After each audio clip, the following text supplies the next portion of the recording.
हम आज 17 टॉपिक जो क्लास 10th में काफ़ी इम्पोर्टेंट टॉपिक है यानी केंद्रीय प्रवृत्ति के माप, इनमें से 6 नंबर का पेट क्वेश्चन आता ही आता है और काफ़ी इम्पोर्टेंट टॉपिक है। तो यानी हम इनके बारे में पूरा विस्तृत ज्ञान प्राप्त करेंगे और हम एक एक चीज़ को पूरी अच्छी तरीके से यानी डीपली से हम उन बातों का अध्ययन करेंगे। तो पहले क्या है, देखो केंद्रीय प्रवृत्ति के माप। केंद्रीय प्रवृत्ति के माप तथा माध्यों को साधारणतः कितने भागों में बांटा गया है? 2 भागों में बांटा गया है।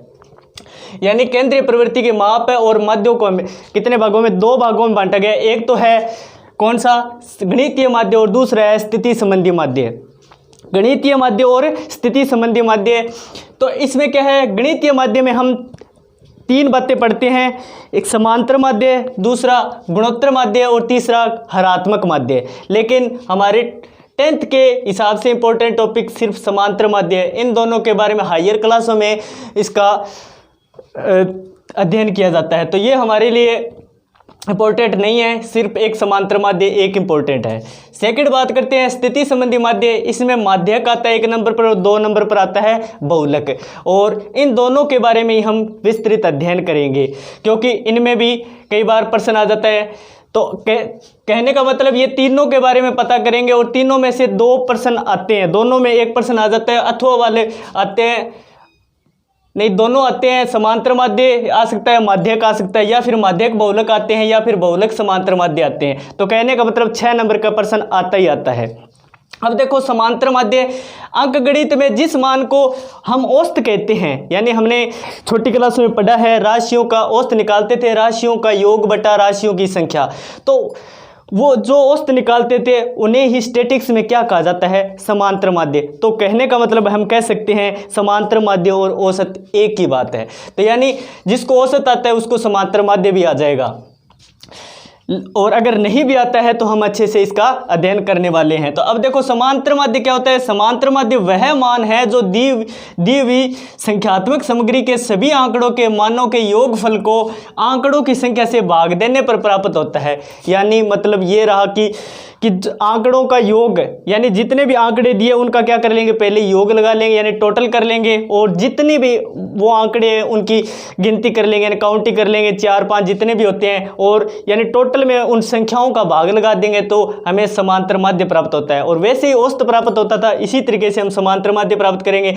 इसे x बार से दर्शाया जाता है समांतर माध्य को, और समांतर माध्य का इस प्रकार फॉर्मूला ये बन के आता है आंकड़ों का योग बटा आंकड़ों की संख्या। तो ये काफ़ी इंपॉर्टेंट है। तो यानी ये फॉर्मूला हमें काफ़ी अच्छी तरीके से जहन में बिठा लेना चाहिए क्योंकि यही हमें काम देने वाला है। हाँ, तो हम अब पहले प्रश्न पर आ रहे हैं। 17.1 के पहला प्रश्न दिया गया है, गणित विषय में 10 छात्रों के प्राप्तांक दे रखे हैं, यानी गणित विषय में इन बच्चों को नंबर प्राप्त हुए हैं 52, 75, 40, 70, 43, 40, 65, 35, 48 और 52 हो। तो क्या ज्ञात करना है? समांतर माध्य। तो हमने अभी पढ़ा है समांतर माध्य का फॉर्मूला क्या होता है। समांतर माध्य बराबर क्या होता है? आंकड़ों का योग बटा आंकड़ों की संख्या।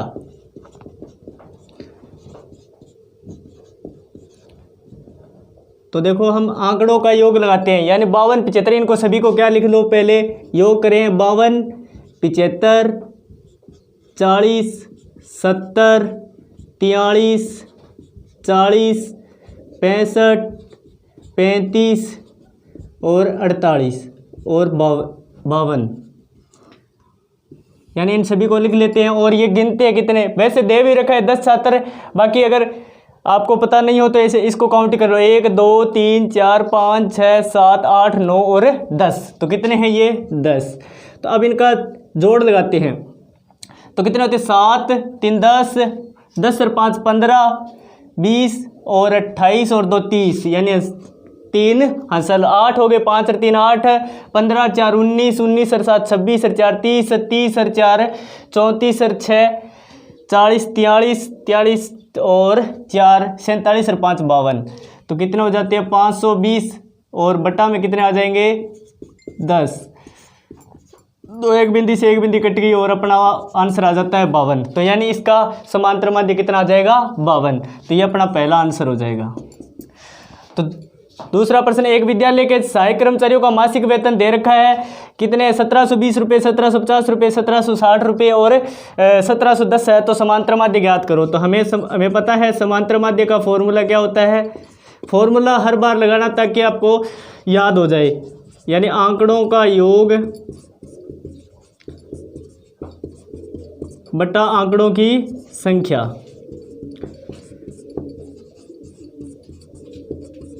तो आंकड़ों के योग कितना है, 1720, 1750 सभी को जोड़ में लिख लो, 1760 और 1710।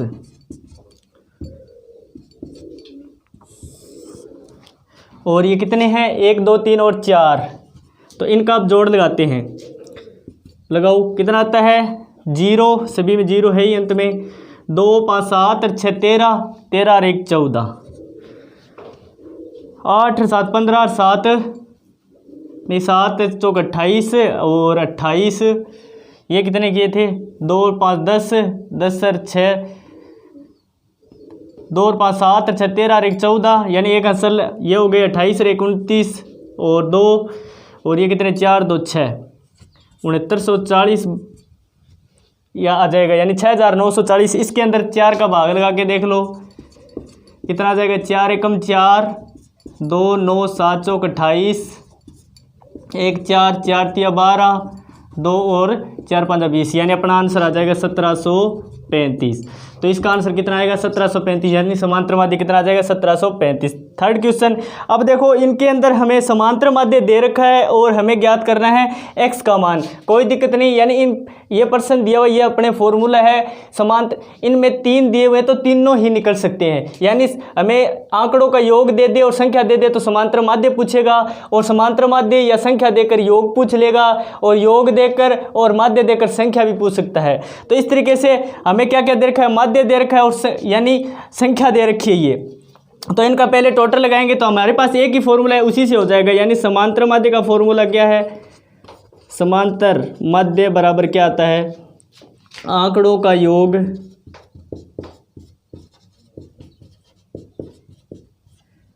बटा आंकड़ों की संख्या।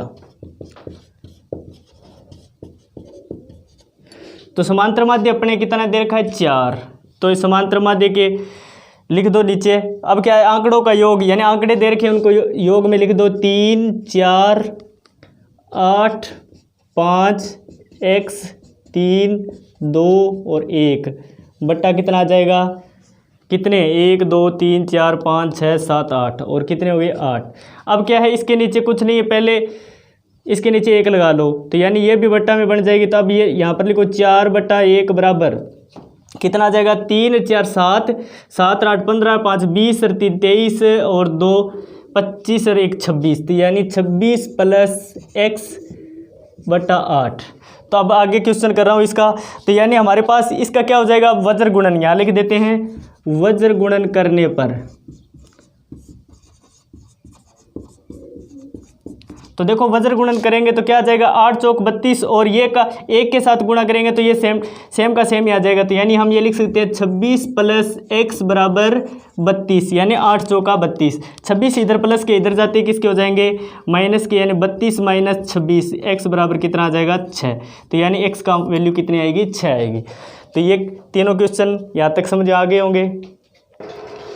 हाँ, तो अब चौथा क्वेश्चन देखो, एक क्रिकेट के एक खिलाड़ी के 10 पारियों में क्रमशः 60 62 56 64 0 57 33 27 9 और 71 रन बनाए हैं, उसके इन पारियों के रनों का औसत ज्ञात करो। तो देखो एक बात ध्यान रखना, यहाँ पर 0 दिया हुआ है तो आप 0 को ऐसे नहीं है छोड़ दें, 0 यानी उस बंदे ने, खिलाड़ी ने क्या है कि 0 रन बनाया है, तो यानी उसकी पारी तो काउंट हुई है, यानी एक पारी, यानी कि कौन सी पारी में 1 2 3 4 5 पाँचवीं पारी में 0 रन बनाए। कहने का मतलब इसने खेली जरूर है लेकिन रन नहीं बना पाया, तो यानी ये 0 भी एक पारी में भी गिना जाएगा, और ये जोड़ में तो इसका कोई फर्क नहीं पड़ेगा, तो लेकिन लिखना जरूर पड़ेगा। तो यानी हम लिखेंगे समांतर माध्य बराबर क्या होता है, आंकड़ों का योग बटा आंकड़ों की संख्या। तो क्या है, 60, 62, 56, 64, 0, 57, 33, 27, 9 और 71। कितने हैं? 10 पारी है, वैसे इसको गिन लेना। 1 2 3 4 5 6 7 8 9 10। कितने हो जाएंगे? 10। अब इनका टोटल लगाएंगे, कितना आता है? 8 4 12 और 12 और 19 22 29 और ये 39, तो कितना आ जाएगा? 9 3 9 15 21 26 और 5 26 5 31 और 34 36 और 36 और 7 कितने हो गए? 43 और 10। अब यहाँ पर भाग देना आता है तो अच्छी बात है, लेकिन यहाँ पर क्या है? नीचे 0 है, कोई दिक्कत नहीं है। एक स्थान छोड़ के ऊपर पॉइंट लगा दो, यानी इसका आंसर कितना आ जाएगा? 43.9, यानी उसकी एवरेज क्या रही? 43.9 की। तो अब देखो, एक मासिक परीक्षा में 10 विद्यार्थियों के द्वारा अंग्रेजी में प्राप्त निम्न अंकों के समांतर माध्य की गणना करो। अब इसमें कंफ्यूज मत होना, इन सभी का टोटल मत लगा देना, और अब या फिर इनका टोटल लगा दो और इनका टोटल लगा दो, ये भी मत कर देना, यानी भी उसका भाग लगा दे, ऐसा नहीं है। इसका मतलब ये अनुक्रमांक, मान लो कक्षा के अंदर क्या है कि परीक्षा ली गई तो उसमें क्या होते हैं? रोल नंबर तो होते ही है। तो मान लो एक रोल नंबर के 30 नंबर हैं, 2 के 28 है, इस प्रकार चलता गया, 10वें रोल नंबर तक 14 हैं। तो कहने का मतलब विद्यार्थी तो 10 ही है, ऐसे थोड़ी है 10 रोल नंबर के 10 विद्यार्थी हो गए, 9 के 9 हो गए, ऐसे नहीं है। यानी 10वें विद्यार्थी के 14 नंबर है। तो यानी हम इसका समांतर माध्य निकालेंगे तो क्या आ जाएगा? समांतर माध्य बराबर क्या आ जाएगा? आंकड़ों का योग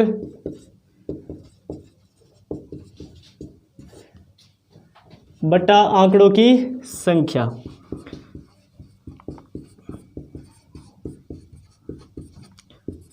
तो इनका जोड़ लगाओ 30, यानी प्राप्तांक तो यही है, और क्या है कि इसका हमें औसत निकालना है। तो 30 28 32 30 28 32 12 18 20 25 15 26 और 14, इतने हैं 10। जोड़ लगाओ इनका, क्या आता है? 8 2 10 2 12 12 और 8 20 25 30 और 40, कितना आ जाएगा? 0 और 4 आंसर। 7 9 3 12 13 14 16 16 और 2 18 19 19 और 2 21 और 1 22, कितने आ गए? 220 बटा कितने हैं? 10। तो एक बिंदी से फिर कट गई, कितना आ जाएगा आंसर इसका? 22। तो यानी इसकी एवरेज कितने आ जाएगी प्राप्तांकों की? 22, यानी समांतर माध्य इसका आ जाएगा 22। तो ये 5 कंप्लीट सवाल करा दिए गए हैं। बाकी हम नेक्स्ट वीडियो में आगे वाले सवालों के बारे में चर्चा करेंगे। ओके, धन्यवाद।